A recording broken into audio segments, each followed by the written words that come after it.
You guys, I really loved this series and I loved seeing you guys together. I'm a fan of all of your works individually. So it was nice to see you collectively do your thing, which brings me to this question.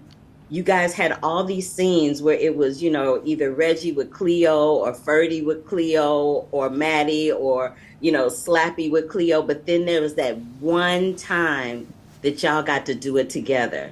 Tell me about that. Oh man, I think me and Byron always talk about this day because the day was just insane. There was the preacher. Oh, okay. Oh yeah, He set the tone. The prophet. yeah. He set the tone for that day, and I think it was kind of like that first time, like as an ensemble. Like we all kicked it and hung out, outside of work, but to finally be on the court all together, I think it was powerful, and that scene itself was just extremely powerful with the subject matter of what the scene was. Yeah, to be in a Exactly. space where you get to share the space with actors that you respect and dudes that you rock with is interesting too, because like I'm coming in and I'm not necessarily met with the same sort of love that we might have amongst each other. So that was fun, but also a challenge because there's a distance there that I got to see my brothers act against. It was Real time. It was fun. It was fun. Yeah, I think for me it was, and don't take this a bad in a sad way, but I remember that vibe, that church vibe. I brought Alma, to my father's funeral, and in Athens, Georgia, small town Georgia, and then to see that vibe recreated, of what a soulfulness that she picked up from this. This type of this style of church, which is rare sometimes to see reproduced. If it's not us,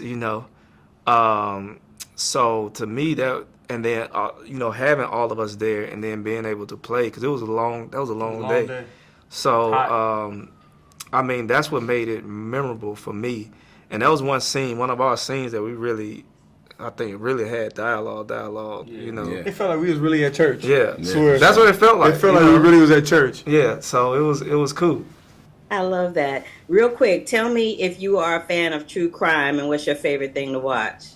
Oh, I'm a big. That's all I watch. I'm not gonna lie. They just dropped a new season of my worst roommate ever on Netflix. I love that show. Yeah. I thought about you meant like y'all? real crime.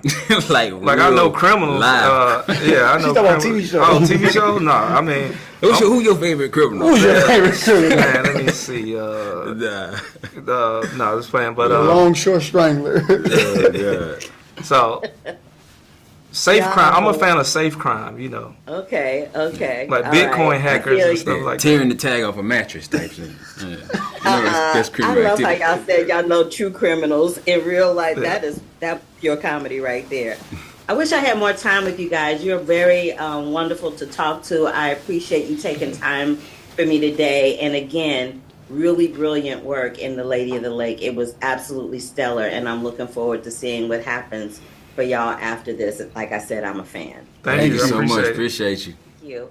I was riveted by this project so much so, and didn't realize it was partly based on a true crime Inspired, story. yeah. The book itself by Laura Lippman was inspired by true events, one of them being a murder that was never sold and never solved, and was very much, still remains a mystery. Yeah, I was fascinated by that. But even more so than that, I was fascinated by the soundtrack. And I was wow. fascinated by the fact that there was a lot of whistling used as kind of Yeah. like the theme Yeah. for the piece, right? Yeah. And I wanted to know You are- what was the choice to do that, because it was gripping, and it was almost like its own character, so to speak. Yeah, wow. Nobody asked me this question today, and I'm so Good. excited to answer it, because I have always, watch television, obviously, and the thing that always really gets me is a good theme. It's like a good theme. Like, it's almost like a Pavlovian response where, like, your whole body gets excited to watch the show when you hear the theme. That's the kind of theme I wanted to get. And if you believe it or not, I want to say 4 or 5 years ago, I was walking down with my dog in Griffith Park when I heard a whistle. And that whistle had to put a spell on me. I had to follow that whistle. It was so incredibly powerful. Started to follow this whistler who I had no idea who he is, and followed him for almost 10 minutes listening to him whistle, and then approached him and said, "Hey, I'm sorry, I'm kind of stalking you at this park." And he said, "Oh, that's okay." And I said, "You're an extraordinary whistler, and can I have your number? Maybe one day we'll do something together." And took his number, and then cut to 5 years later where I hit him with a text, if you can come and whistle the theme for my show. So that's how that came together with our incredible composer, Marcus Norris, who is the founder of Southside Symphony. It's an orchestra you should follow of all black musicians, classically trained, but from a background of jazz, and just an incredible, symphony. So he is the one that put it together using the whistler from the park, Jorge, who I adore. And thank you for mentioning it and asking about it. Oh, yes. Of course, I was going to ask you about that. And I also wanted to ask you about using some Black photojournalists to inform the piece, because 1966 for Black people is a very, very specific time. Absolutely. And I wanted to get your thoughts about how you wanted to do that in order to inform Cleo's point of view, and as opposed to Maddie and Tessie's at that particular time in history.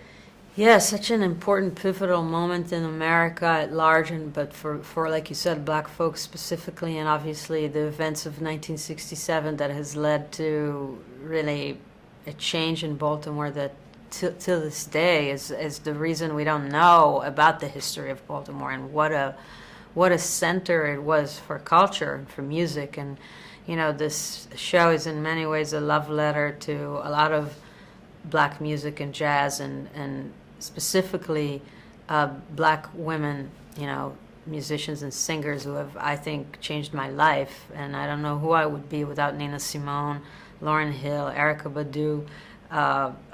The list goes on and on. I think that I've just learned so much from these women, Sade, and they have made me understand the limitations of my own experience of this life. They made me deepen my experience of this life. They have soothed my soul in times of hardship, and so this show in many ways is a love letter to them. You're a deep doll, Alma. You are a deep doll, which makes you a profound director. I love your work, and I am a fan. But I would be remiss before I say goodbye, to tell you how fabulous that top is, that jacket. Thank you. It is fantabulous.